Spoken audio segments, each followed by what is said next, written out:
हम इन्फोसिस की बात करेंगे। इन्फोसिस को जब हम देखते हैं तो इन्फोसिस में यार आईटी स्टॉक्स में बहुत अच्छा मोमेंटम है, और ये जो गिरावट है ना, ये आईटी स्टॉक्स में शिफ्ट करने लायक है, ये गिरावट है। और ठीक ठाक देखिए सपोर्ट पे भी मिल रहा है। यहाँ से मैं तो बेसिकली इसमें पोजीशन बना के चलूंगा with the stop loss line of control. अगर इसके नीचे 1753 के नीचे क्लोजिंग देगा तो मैं पूरी तरह से एग्जिट कर जाऊंगा, ना तो जब तक ऊपर बना हुआ बना रहूंगा। इंट्राडे में जा सकता है, लेकिन मंथली क्लोजिंग इसके नीचे दे दिया तो मैं इससे फिर एग्जिट करना ही पसंद करूंगा, और अन्यथा इसमें मैं बना रहना पसंद करूंगा। और इसमें मेरा लक्ष्य निकल के आ सकता है, उसके लिए मैं सहारा लूंगा फिबोनाची का। तो वो मुझे कहता है कि इसमें लक्ष्य जो है, पहला टारगेट आ सकते हैं 2314 के। 2314 भी अगर यहाँ से जाए पहला टारगेट, तो यहाँ से इसके लक्ष्य बनेंगे लगभग 90-20% के, ठीक है। और उसके बाद अगर इसको ब्रेक करके ऊपर जाएगा तो फिर अन्य अपर साइड में भी लक्ष्य मिलेंगे। तो मेरे अंदाज से इसमें 37% तक के अपसाइड लक्ष्य मिल सकते हैं, क्योंकि जो कप बना है इतना ही, इसके दब्त के बराबर ही ऊपर इसमें तेजी बन सकती है।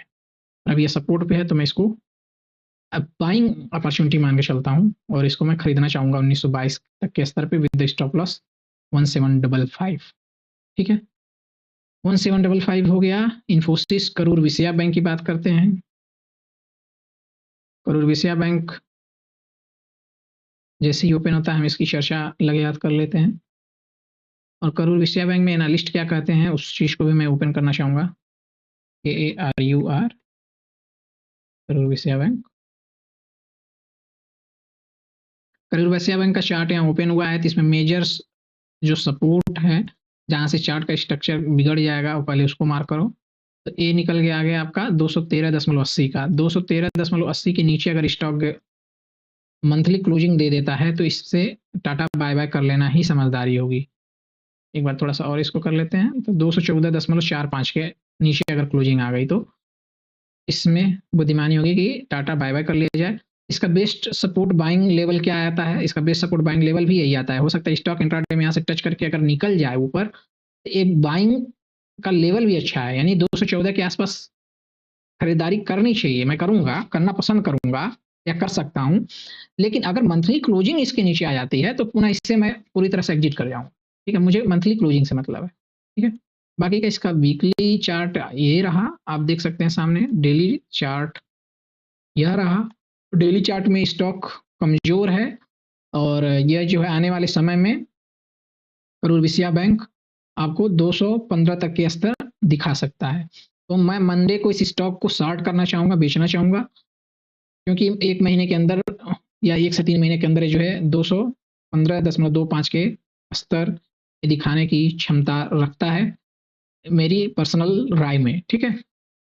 करूर विजया बैंक मैं खरीदना चाह रहा हूँ 215.25 पे। तो मैं अपना GTT एक बार देख लेता हूँ ऑर्डर, और करूर विजया बैंक के GTT को जो है जरा एडिट कर लेते हैं। करूर विजया बैंक, ठीक है। नहीं तो होगा GTT, कुछ नहीं लगा है, क्या बात है। GTT देखना था यार, हाँ मैं ऑर्डर सेक्शन में देखने लगा था। KARUR, करूर विजया बैंक का देखिए हमारे पे लगा हुआ है 215.25 का बाइंग लेवल। मैं इस पे खरीद के चलना चाहूंगा। बाकी की जो होल्डिंग है अभी उसको शॉर्ट करूंगा मंडे को जैसे ही मार्केट ओपन होता है। और इसमें मेरे लक्ष्य 259 रुपए के थे, 170 क्वांटिटी के। और मैंने कुछ पार्शियल प्रॉफिट भी बुक कर लिया था 239 के स्तर पे। करूर विजया बैंक पे एनालिस्ट का देखता हूँ टारगेट क्या कहते हैं। तो करूर विजया बैंक अगर एनालिस्ट को पढ़ा जाए तो 264 के अभी टारगेट हो गए हैं, 264 के, ठीक है। आप इसको ध्यान में रख सकते हैं, 264 करूर विजया बैंक, 264। तो अभी मैं इस GTT को जो सेल आर्डर है इसको अपडेट कर लेता हूँ, 264। एक गिरावट बाइंग अपॉर्चुनिटी मैं देखता हूँ इस गिरावट को इसमें, ठीक है। ये हमारे करूर विजया बैंक पे GTT ऑर्डर सेट हो गया। करूर विजया बैंक के बाद हमारी होल्डिंग में क्या आता है, महिंद्रा एंड महिंद्रा। और इस चार्ट की एनालिसिस करना मैं बहुत ही उचित समझता हूँ।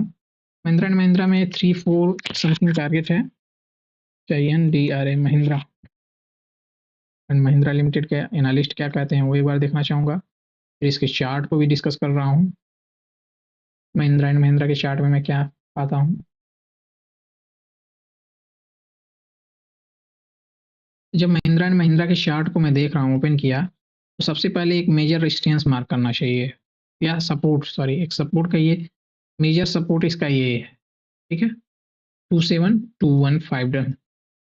और इसको अच्छा कर दिया जाए क्लैरिटी के साथ, तो ये हो गया 2727.32, 2727.32। आप कर्सर देखिए, कर्सर यहाँ राइट साइड में, तो ये मेजर सपोर्ट हो गया। अगर इसके नीचे मंथली क्लोजिंग आ गई तो स्टॉक कमजोर है, फिर इस स्टॉक को टाटा बाय बाय बोलिए, क्योंकि फिर इसमें लोअर लो बनने लगेगा, ठीक है। लेकिन अभी monthly time frame, weekly time frame की बात करें तो मंथली टाइम फ्रेम था, तो वीकली टाइम फ्रेम में भी देख रहे हैं इसका सपोर्ट यही निकल के आता है। हाँ?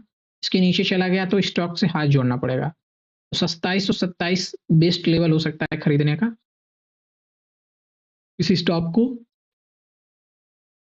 और इसका पहला रेजिस्टेंस आपको देखने को मिलेगा अगर यहाँ से आप खरीदते हैं तो 2950 और 3166। इन स्तर पे आप खरीदने के बाद बेचने का सोच सकते हैं, मैं सोच सकता हूँ, ठीक है, ये मेरी होल्डिंग में भी है।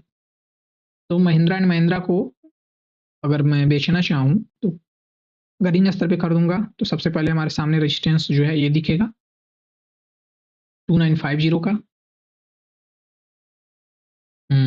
और उसके बाद ये रेजिस्टेंस दिखेगा 3166 का, ठीक है।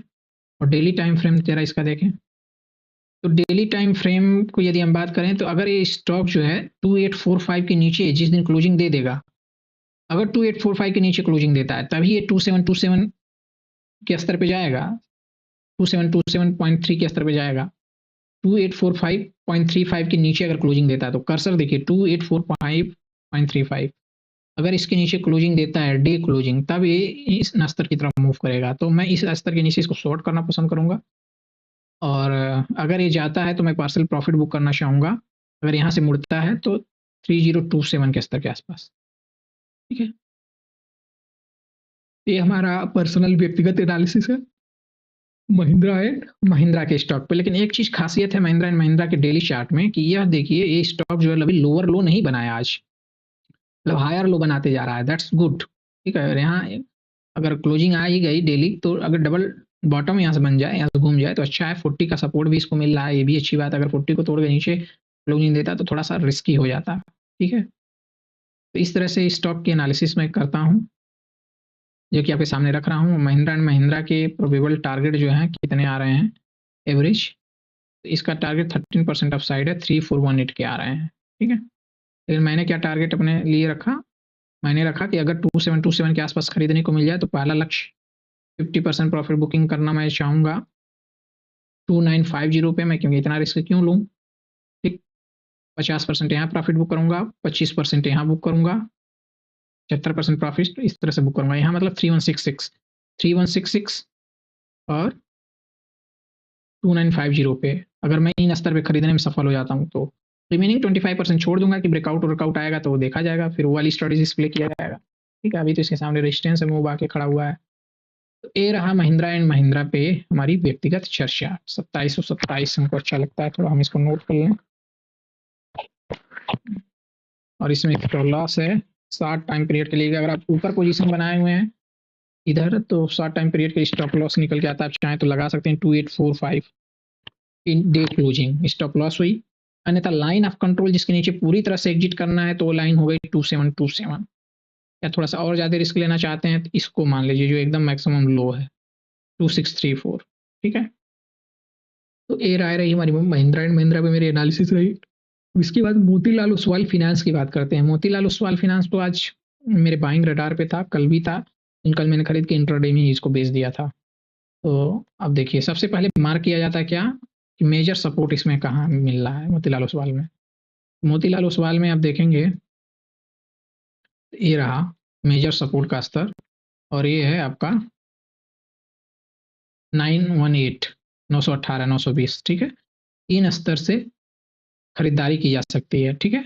इसके नीचे अगर मंथली क्लोजिंग आ जाए, अगर 1 जनवरी को जब चार्ट देखेंगे, 1 जनवरी की सुबह मार्केट ओपन होने से पहले, तो थोड़ी सी सतर्कता के साथ देखना पड़ेगा। 918 के नीचे अगर क्लोजिंग आ जाती है तो और लेकिन इसमें आप देखेंगे डेली टाइम फ्रेम पे RSI अभी 40 का सपोर्ट नहीं ले रहा है, तो इसलिए मुझे जो है एक प्राइस इसका गिर के जो है कम से कम 88 8888 स्तर तक आ सकता है। ठीक है, 8888 यानी यह इस इन स्तर के आसपास आ सकता है, जो आपको दिख रहा है सपोर्ट इंट्राडे में आ सकता है। ठीक है, तो यह ये चीज़ मैं